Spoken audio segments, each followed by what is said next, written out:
Smile قصبہ ہے Oman کا، اوکے، تو مسقط سے 100 کلومیٹر دور ہے. تو وہاں پر حضرت مازن بن غدوبہ رضی اللہ تعالیٰ عنہ کا مزار شریف ہے. مرحبا مرحبا، صحابی رسول ہیں. ماشاء انہوں نے اللہ. قحط کے بارے میں بارگاہ رسالت میں استغاثہ عرض کیا تھا، اللہ تو اللہ سرکار دو عالم صلی اللہ علیہ وسلم نے خوشحالی کی دعا فرمائی. اللہ اللہ. تو ہم ان کے مزار پر جب حاضر ہوئے تو مزار شریف کے بالکل سمجھیں کہ کوئی 1.5 منٹ کی واک پر، اور ہم ایک جو ہے وہ سندھی میں تو ہاری کہیں گے، اردو میں کسان، جی جی. تو ایک کاشتکار جو ہے وہ کھجوروں پر ایک کام کر رہے تھے. اچھا. تو ملاقات ہوئی تو ہم نے کہا کہ چلیں ہم آپ کا جو نا وہ عکس بند کرتے ہیں سب معاملہ، تاکہ ایک ہوتا ہے نا سننا اور ایک ہوتا ہے دیکھنا، جی ہاں جی ہاں، دونوں میں فرق ہوتا ہے. جی ہاں. تو وہ چیز بطور خاص ان حضرات کے لیے ہے جو حدیث پڑھتے ہیں مرحبا. یا طلباء حدیث ہیں، جو احادیث میں جس چیز کا ذکر آتا ہے وہ ہوتی کیا ہے، اللہ اللہ اللہ. یہ پتہ چلے. ماشاء اللہ. اور پھر ایک جو عجوبہ کائنات ہے اور اللہ تبارک و تعالیٰ کی تخلیق کے جو مختلف انداز ہیں، اللہ تعالیٰ نے کن چیزوں کو کن خواص سے جو ہے وہ بخشا ہے، کن خواص کو بخشا ہے، ماشاء اللہ، وہ چیزیں واضح ہوتی ہیں. ٹھیک ہے. تو ہوتا یہ ہے کہ جیسے ایک حدیث پاک ہے کہ نبی اکرم علیہ الصلوۃ والسلام کا گزر ہوا صحابہ کرام سے، جی جی. تو وہ کھجوروں میں پیوند کاری کر رہے تھے. ٹھیک ہے. اب ترجموں میں یہ لکھا جاتا ہے پیوند کاری. صحیح ہے صحیح اب ہے. ایک لیکن پیوند کاری، ایکٹیویٹی، جی جی ہاں جی ہاں جی ہاں، وہ ایکٹیویٹی کیا اس سے وہ منظر کشی ہے ذہن میں، مطلب مشکل ہوتا ہے سمجھنا. اب ایک پیوند کاری ہوتی ہے مثال کے طور پر گلاب کے پھول میں ہوتی ہے، جی جی جی جی، تو اس کے تنے کی پیوند کاری ہوتی ہے، قلم کاری. ٹھیک ہے ٹھیک ہے. جی جی. کھجور کے اندر کوئی تنے کی پیوند کاری نہیں ہوتی، اوکے اوکے. بلکہ اس کا جو پھل ہے اس کی پیوند کاری ہوتی ہے. او، تو ایک تو یہ نفی ہو جاتی ہے کہ یہ پیوند کاری سے مراد یہاں پر قلم کاری نہیں ہے، یہاں دوسری درخت کی پیوند کاری نہیں بلکہ اس کے پھل کے لیے ایک پیوند کاری ہے. صحیح. تو پھر کئی احادیث میں اس کا تذکرہ ہے، اور بالخصوص یہ جو حدیث ہے اس پر کچھ لوگ بڑے منفی قسم کی باتیں اخذ کرتے ہیں. مثال کے طور پر پیارے آقا علیہ الصلوۃ والسلام کا گزر ہوا تو پیارے آقا علیہ الصلوۃ والسلام نے ارشاد فرمایا کہ تم یہ پیوند کاری نہ کرتے تو بہتر تھا. اگلے سال صحابہ کرام علیہم رضوان نے پیوند کاری نہیں کی. ٹھیک ہے. فصل کم ہوئی، پھر آئے، پھل کم ہوا، مقدار کم، پروڈکشن کم ہوئی. اوکے. تو آپ علیہ الصلوۃ والسلام نے فرمایا کہ دنیاوی معاملات میں تم لوگ بہتر جانتے ہو. اللہ اکبر.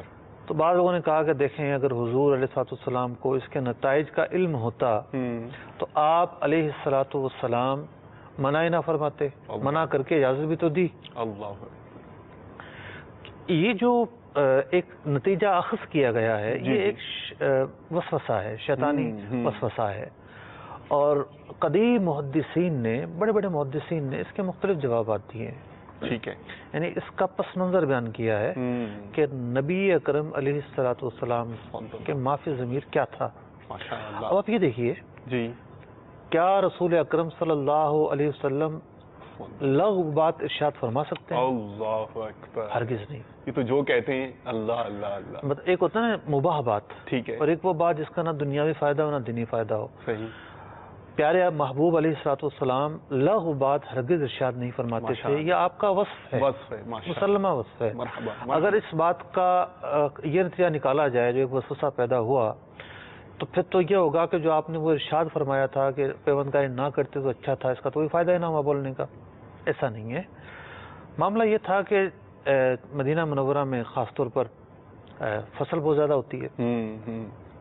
تو آپ علیہ الصلوۃ والسلام نے جب ایک انہماک دیکھا نا، جی جی، انہماک دیکھا، ٹھیک ہے، کہ دنیا میں بہت زیادہ انہماک ہو رہا ہے، تو آپ نے چوٹ ڈالنے کے لیے فرمایا کہ یہ نہ کرتے تو اچھا تھا. ایک پہلو یہ بیان کیا، ٹھیک ہے، کہ وہ انہماک کم ہو اور توکل پیدا ہو. ٹھیک ٹھیک. دوسرا محدثین نے یہ نقطہ بیان کیا کہ اگلے سال فصل نہیں ہوئی تھی نا، لیکن وہ اس کے اگلے سال اگر انتظار کرتے نا تو اللہ تبارک و تعالی اپنی رحمت سے ان لوگوں کو اس طریقے سے نجات دے دیتا. اللہ اللہ. یعنی محنت ہی نہ کرنی پڑتی. یہ ایک جو تکلف ہے کہ ان کو یہ کرنا پڑتا ہے تو فصل آتی ہے. صحیح. تو پیارے آقا علیہ الصلوۃ والسلام کی بات پر وہ جب نتیجہ نہیں آیا، ایک ہوتا ہے نا جس طرح دعا کے بارے میں کہا جاتا ہے کہ بندہ فوراً جو ہے نا وہ بے چین ہو جاتا ہے کہ پھر تو دعائیں قبول نہیں ہو رہی. تو آپ علیہ الصلوۃ والسلام نے ایک چیز سے ایک مشورتاً کہا کہ نہ کرتے تو بہتر تھا. انہوں نے نہیں کیا، نتیجہ نہیں آیا تو فوراً آ گئے. تو ان کا فوراً آ جانا ایک ایسی بے چینی تھی جس کی وجہ سے وہ عطا نہیں ہوا جو ہونا چاہیے تھا. تو یہ نگاہ مصطفیٰ کیا دیکھ رہی تھی صلی اللہ علیہ وسلم تو آپ ہی جانتے ہیں. لیکن یہ احتمالات اور مثبت احتمالات موجود ہیں یہاں پر. تو ہرگز پیارے آقا علیہ الصلوۃ والسلام کے علم غیب کی نفی نہیں ہوتی اس میں، ٹھیک ہے، بلکہ تو آپ علیہ الصلوۃ والسلام کی فضیلت کی حامل روایت ہے. اچھا وہ پیوندکاری اب ہوتی کیسے ہے، عرب دنیا میں کیسے ہوتی ہے؟ ٹھیک ہے، تو آئیے وہ کلپ دیکھتے ہیں. ماشاءاللہ. الحمدللہ رب العالمین والصلاة والسلام على سید الانبیاء والمرسلین، اما بعد فاعوذ باللہ من الشیطان الرجیم، بسم اللہ الرحمن الرحیم. الصلاة والسلام علیک یا رسول اللہ وعلی آلک واصحابک یا حبیب اللہ.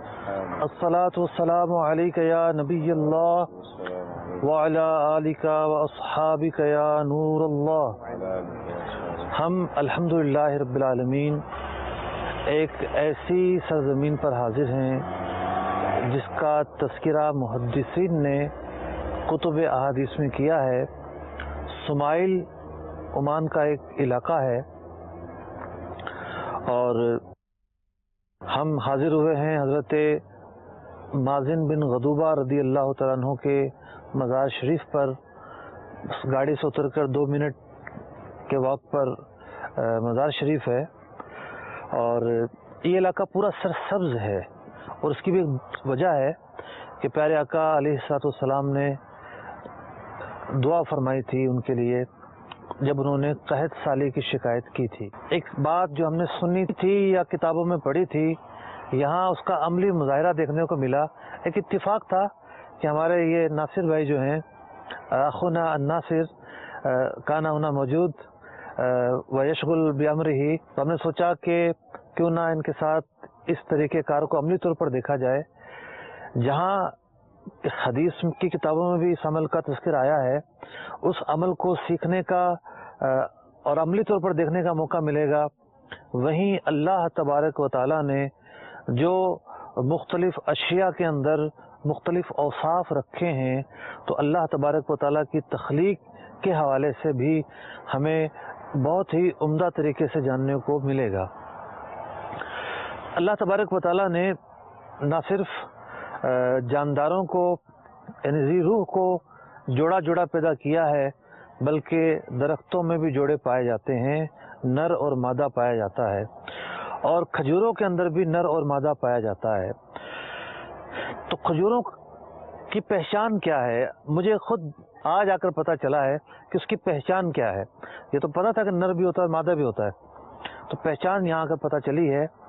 تو کھجور کے جو کا تنا ہوتا ہے، اس تنے کا بالکل جب اینڈ ہو جاتا ہے تو اس کے اندر جو ہے ایک گوشہ کہہ لیجیے، ایک پیکٹ جو ہے وہ نکلا ہوتا ہے. وہ پیکٹ کیا ہوتا ہے میں آپ کو دکھاتا ہوں. تو یہ وہ پیکٹ ہے، یہ بالکل اس کے اوپر جو ہے مچھلی نما ہے. دیکھیں یہ بالکل آخر میں جا کے آپ دیکھ رہے ہوں گے اوپر کہ کس طرح یہ کہاں پر جو ہے وہ نکلا ہوا ہے. یہ نکلا ہوتا ہے.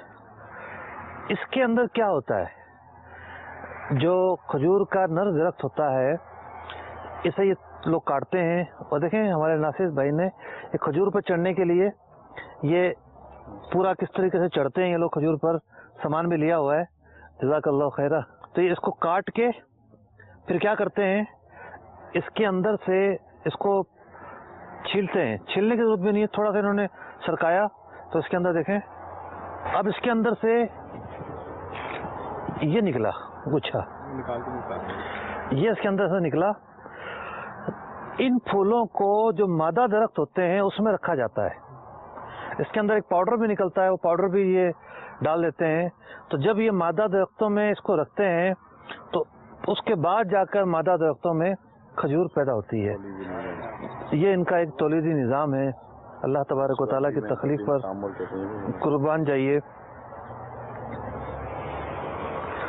اب یہ اس کو نکال کر دکھائیں گے. یہ اس کو کیا ماشاء اللہ, اور یہ نکلا یا کھلے گا یہ.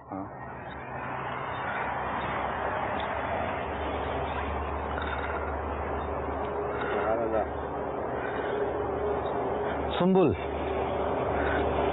کس طرح کی جو ہے وہ کلیاں ہیں.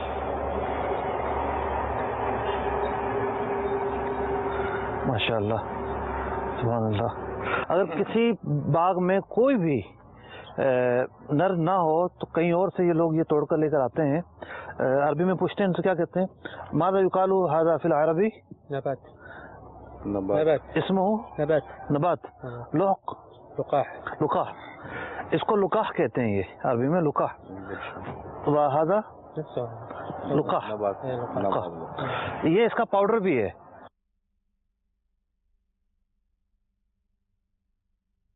ماشاء اللہ. ابھی کیسے لگاتے ہیں درختوں پہ وہ دیکھتے ہیں. هل نريد عملية تنبيت الحين نطلع جملة واحدة. أيوة عملية تنبيت تتم بهذه الطريقة. انتهى النبات طبعا اللقاح.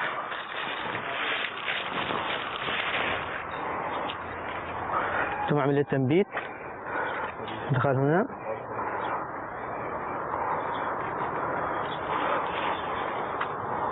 هكذا. هذا يسمى تلقيح حتى يتكون الرطب أو الكاجور بهذه الطريقة.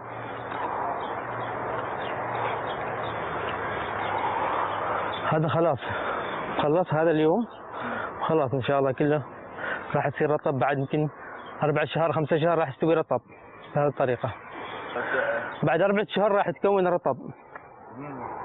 4 شهور 3 شهور هذا يكون رطب. ايوه هذا بنفسه يكون رطب. هذا يكون رطب. راح يكبر. بس كيف تصل علاقة؟ هذا يكبر الحين بعدين نزل تحت. يكون عسقة نزل تحت. كيف جذوره هذا تمتد يمتد لحاله. هذا يكبر قليلا فوق.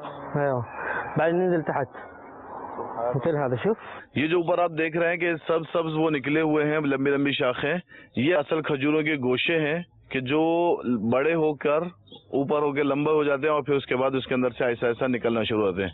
جب یہ لگاتے ہیں تو لگانے کے کم سے کم 4 یا 5 مہینے کے بعد پھر یہ کھجوریں بن جاتی ہیں. یہ جیسے اس نے ابھی لگائی ہے, ابھی ہم نے یہ دیکھا ہے کہ جس نے لگا دیا اس کے اندر, اب اندر ہی اندر اس کی جڑیں اس کے ساتھ ہو جائیں گی. یہاں سے یہ بڑھے گا لمبا ہو جائے گا اور پھر نیچے گرنا شروع ہوگا اور یہی پھر کھجور میں تبدیل ہو جائے گا. یہ اس کا اصل نظام ہے. اس طریقے سے یہ انہوں نے آج لگایا ہے, 4 یا 5 مہینے کے بعد یہی بڑھ کے کھجوریں بن جائیں گی انشاءاللہ.